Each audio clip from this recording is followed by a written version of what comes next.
How to delete Exness account. First of all, open the Exness app on your device and make sure you are logged in. Once logged in, go to the profile section and then select settings at the top right corner of the screen. Scroll down to the bottom and here you will see Terminate Exness Personal Area.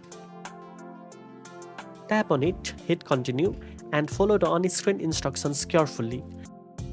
You may be asked to provide a reason for closing your account. Before proceeding, make sure you withdraw all your funds and resolve any pending transactions, as deleting your account will permanently remove all your data and trading history.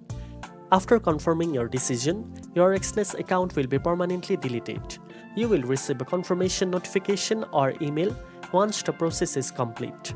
Now you know how to delete your Exness account.